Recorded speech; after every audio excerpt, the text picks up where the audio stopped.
Hello everyone, good morning. আরেকটা নতুন vlog নিয়ে চলে এলাম। এটা আমাদের গোয়া ডে 2। এই যে এই কটেজটাতে আমরা আছি A7। তো তোমাদেরকে দেখাচ্ছি আজকে বাইরের ভিউটা কি সুন্দর। তো অসাধারণ ভিউ। পুরো রাস্তাটাই তোমাদের সাথে শেয়ার করব, পুরো হোটেলটাই তোমাদের সাথে শেয়ার করব। তোমরা দেখতে থাকো।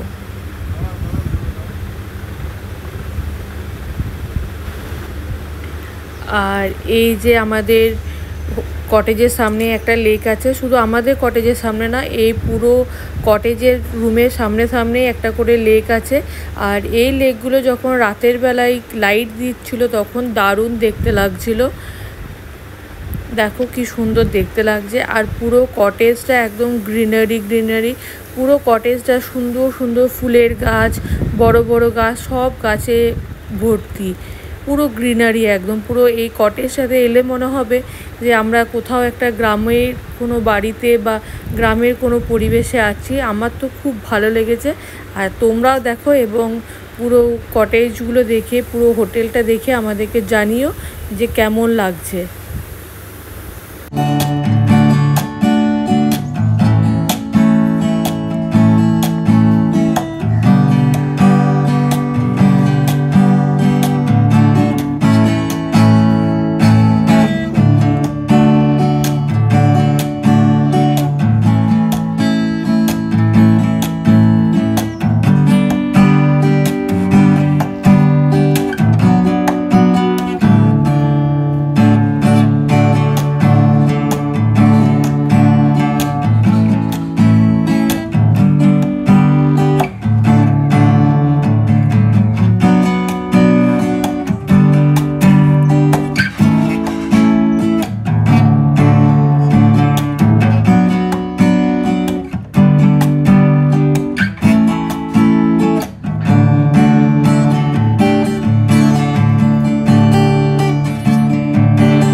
আর এটা হচ্ছে রিসেপশনটাও দেখো কত সুন্দর সাজানো, আমার তো খুব ভালো লেগেছে।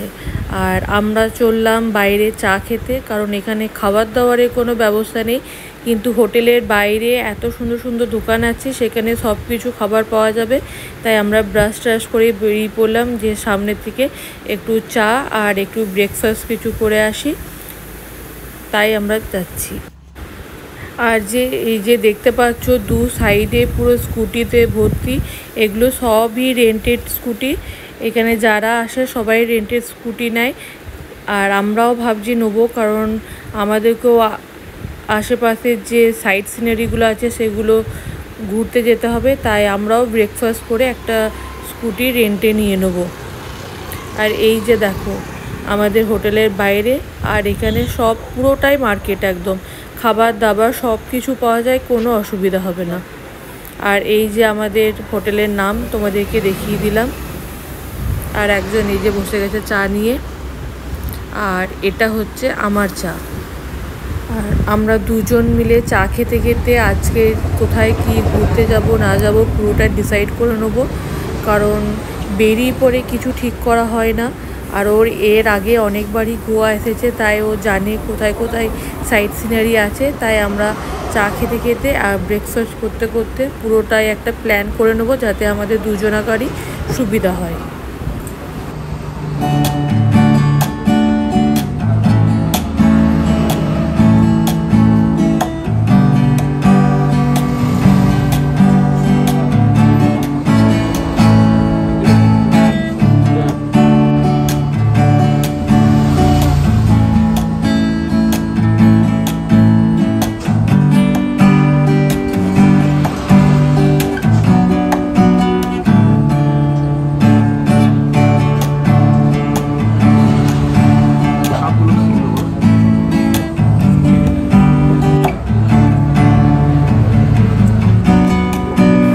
আর এখানে আমাদের দুজনাকারই চা খাওয়া হয়ে গেছে, এবার চলে এসেছে ব্রেকফাস্ট। আমি নিয়েছি ম্যাগি, আমার অল টাইম ফেভারিট মশলা ম্যাগি, আর ও নিয়েছে যে ভেজ স্যান্ডউইচ।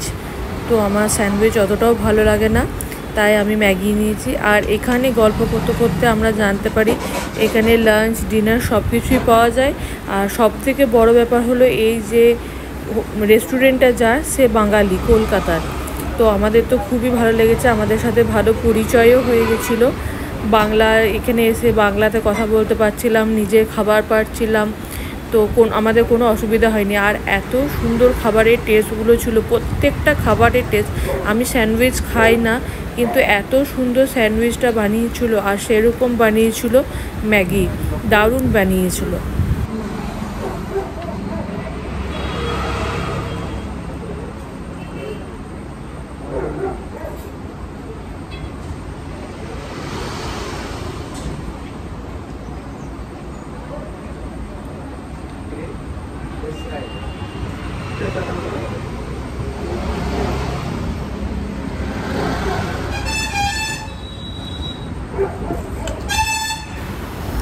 আর আমাদের এখানে ব্রেকফাস্ট হয়ে গেল, আর আমরাও একটা স্কুটি হায়ার করে নিলাম।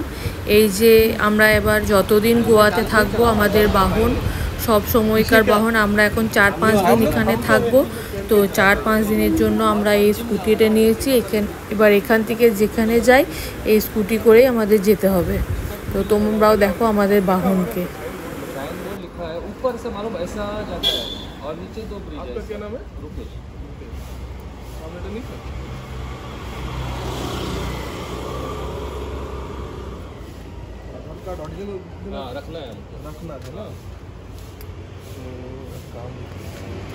কিন্তু কালকে যে এইটা ডান দিকে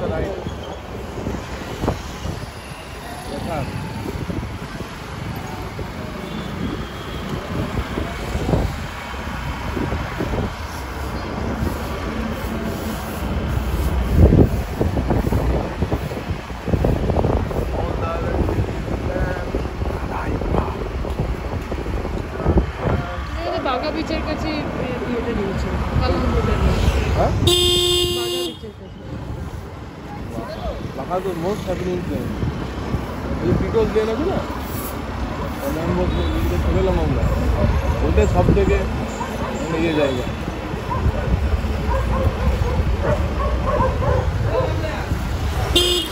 আর এটা হচ্ছে কালাঙ্গুর বিচ। কালাঙ্গুর বিচটা আমাদের হোটেলের কাছ থেকে খুব একটা সামনেও না, খুব একটা দূরেও না, আমাদের হোটেল থেকে প্রায় 1 কিলোমিটার দূরে। আর এখানে এসেই ওর মনে পড়েছে ও হেয়ার কাট করে আসেনি, তাই গোয়ার আমাদের হোটেলের সামনেই একটা সেলুন ছিল, তো ওখান থেকে হেয়ার কাট করে নিচ্ছে। আর এইখান থেকে আমরা এবার রেডি হয়ে বেরোবো সাইট সিন করতে। তো কোথায় যাচ্ছি না যাচ্ছি চলো তোমাদের সাথে শেয়ার করতে থাকি। এই যে দেখো ওর হেয়ার কাট করা হয়ে গেছে, আমরা বেরিয়েও পড়েছি।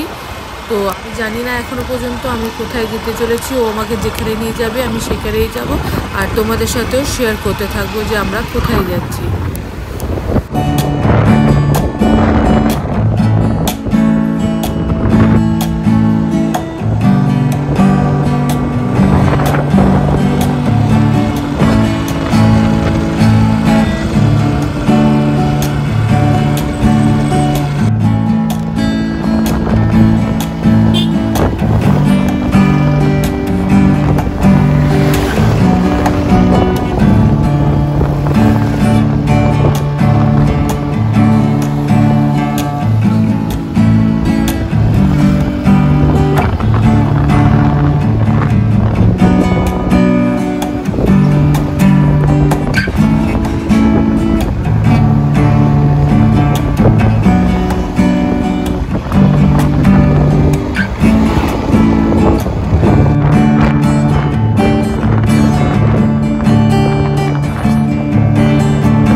Then turn right.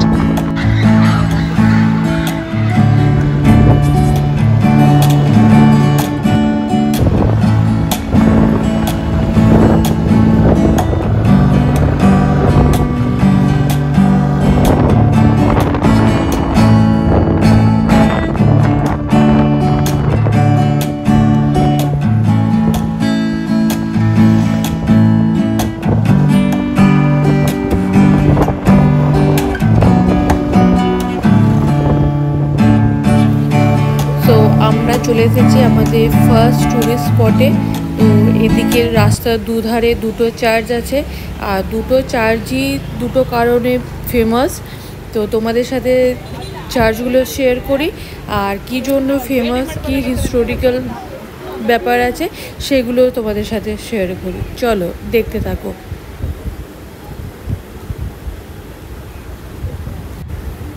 আমরা ফার্স্টে যে চার্চটাতে এসেছি, এই চার্চটা হচ্ছে ব্যাসিলিকা অফ বোম জেসাস। এটা হচ্ছে ওল্ড গোয়ার পঞ্চিমে অবস্থিত। তো দেখতেই পাচ্ছ যে কত বড় চার্চটা। বলে থাকি যে এর নির্মাণ কাজ শুরু হয়েছিল 1594-এ, আর কাজ শেষ হয়েছিল 1605-এ। তো এই চার্চটা হচ্ছে গোয়ার সবথেকে পুরনো একটা চার্চের মধ্যে একটা চার্চ, আর এটা নির্মাণ হয়েছিল পর্তুগিজের সময় থেকে। আর এটা বলা যেতে পারে গোয়ার একটা ফেমাস চার্চ। এখানে যারা গোয়া ভিজিট করে বা গোয়া ঘুরতে আসে এই চার্চটা তো একবার আসেই। আর এই চার্চটা দেখতে পাচ্ছ আমার ব্যাকে এখানে দেওয়া আছে যে এই চার্চটা যে ওয়ার্ল্ড হেরিটেজের মতো একটা গণনা করা হয়, যে ওয়ার্ল্ড হেরিটেজ চার্চ একটা। চলো তোমাদের এবার পুরো চার্চটা ঘুরিয়ে দেখায়। এই যে দেখো কত বড় চার্চটা, আর সব থেকে পুরনো চার্চ, আর কত সুন্দর আর্কিটেক্টে কাজ করা, যে এখনও পর্যন্ত কত সুন্দর দাঁড়িয়ে আছে। আর এবার চলো তোমাদের ভেতরে নিয়ে যাই। এই যে এটা হচ্ছে ফাদার সেন্ট জেভিয়ার্সের বডি, যেটা কোনো কেমিক্যালস ছাড়াই প্রিজার্ভ করে রাখা আছে। আর শোনা যায় যে এটা প্রত্যেক 10 বছর পর পর একবার করে বের করা হয়, যাতে সবাই দেখতে পায়। আর এটা হচ্ছে সাইডে দেখো কত সুন্দর দেখতে লাগছে। এটা রিপেয়ারিংয়ের কাজ হতে থাকে মাঝে মাঝে, তো এখনও কালার করা চলছে। আর দেখো কত সুন্দর, এত পুরনো চার্চ, কেউ বলতে পারবে না যে এটা কত পুরনো চার্চ। এখনও পর্যন্ত কত সুন্দর করে রেখেছে এরা।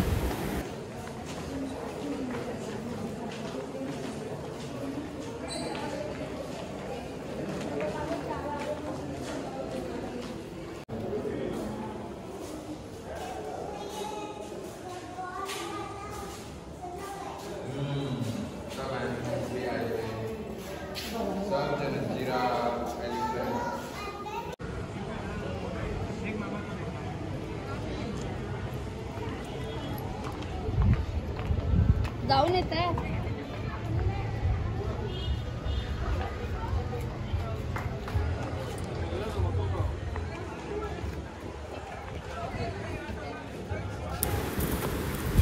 আর এই যে আমরা চলে এসেছি এবার ওই চার্চটারই ঠিক অপোজিটে আরেকটা চার্চ আছে বললাম, সেই চার্চটাতে। আর এই চার্চটার নাম হচ্ছে সি ক্যাথলিয়ার্ড। তো এটা বলা হয়ে থাকে যে এই চার্চের সাথে সাথে একটা মিউজিয়ামও আছে, কিন্তু মিউজিয়ামটা এখন বন্ধ ছিল, জানি না কেন। আর এটা হচ্ছে গোয়ার সবথেকে টলেস্ট বা হাইয়েস্ট চার্চ, আর এটা অনেক পুরনো চার্চ। তো তোমরা দেখো যে এই চার্চগুলো এত পুরনো হওয়া সত্ত্বেও এদের মেনটেনেন্সের কারণে কত সুন্দর দেখতে লাগে। আর দেখো এই চার্চটার হাইট কতটা, ফোনে ক্যাপচারও করা যাচ্ছিল না একবারে, এত বড় হাইট। আর এখান থেকে শুনতে পেলাম যে এই চার্চটার ভিতরে একটা বড় বেল আছে, যেটা এশিয়ার সবথেকে বড় চার্চ বেল বলা যেতে পারে। কিন্তু এর ভেতরে আমাদের এখন ঢুকতে দেওয়া হয়নি, কেন জানি না, হয়তো সময়ের জন্য বা এখন কিছুদিনের জন্য বন্ধ আছে। তাও তোমাদেরকে বাইরেটা ঘুরিয়ে দেখালাম একটু। এই যে দেখো এখানটা বন্ধ করে রেখেছে, আর এর মাথার উপরেই এশিয়ার সবথেকে বড় বেল আছে। এবার এখান থেকে আমরা বেরিয়ে পড়লাম। তো চলো নেক্সট ডেস্টিনেশন কোথায় সেটা দেখা যাক এবার।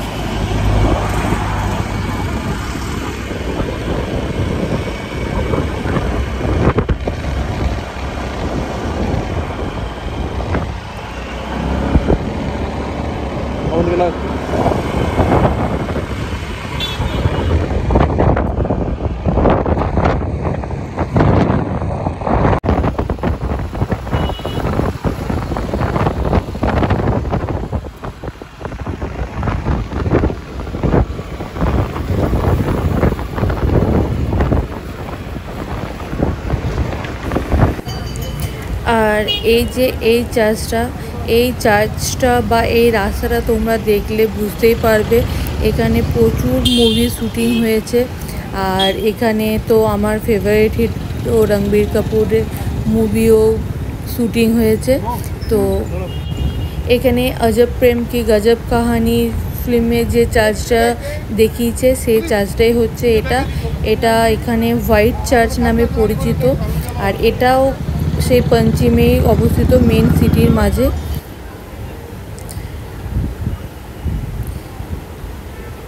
কিন্তু আমরা সময়ের আগেই পৌঁছে গেছিলাম, তাই এই চার্চটাও বন্ধ। এই চার্চটা খোলা হয় বিকেল 5টার পর, তাই আমরা ভেতরে আর যেতে পারিনি, আমরা বাইরে দেখে বেরিয়ে গেছি ওখান থেকে। আর আমাদের নেক্সট ডেস্টিনেশন হচ্ছে আগোডা ফোর্ট। এটা তো যারা গোয়াতে আসে তারা প্রত্যেকে একবার করে আসে। তো আমাদের আস্তে আস্তে অনেকটাই লেট হয়ে গেছে, তাড়াতাড়ি বন্ধও হয়ে যাবে, ওই জন্য আমরা এখানে খুব তাড়াতাড়ি ঘুরে দেখেছি। খুব একটা ক্লিপস নিতে পারিনি, কিন্তু চেষ্টা করেছি যাতে তোমাদেরকে একটু ঘুরিয়ে দেখাতে পারি। তো যতটা ক্লিপস নিতে পেরেছি চলো তোমাদেরকেও দেখাই একটু।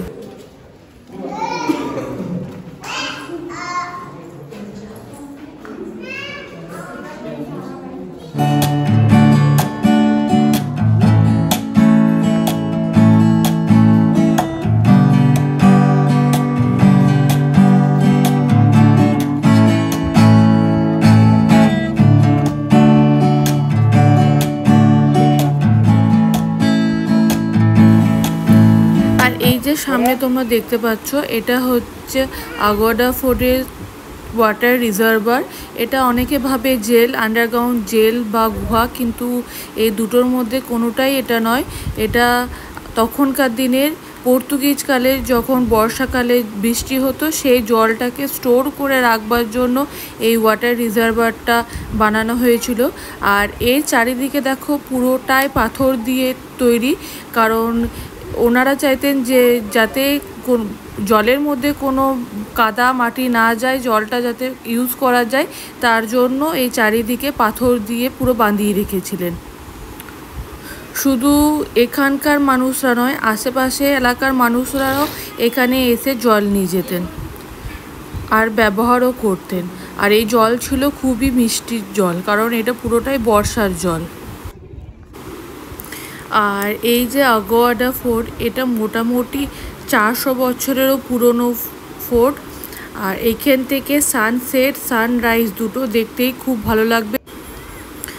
আর এই সামনে যে হোয়াইট কালার, এটা হচ্ছে লাইট হাউস। এই লাইট হাউসই হচ্ছে আগোয়াডা ফোর্টের মেন অ্যাট্রাকশন। আর আমরা যে সময় এসেছি সেটা সানসেট হওয়ার সময়। তো দেখো কত সুন্দর লাগছে আর পরিষ্কার ঝলমলে লাগছে।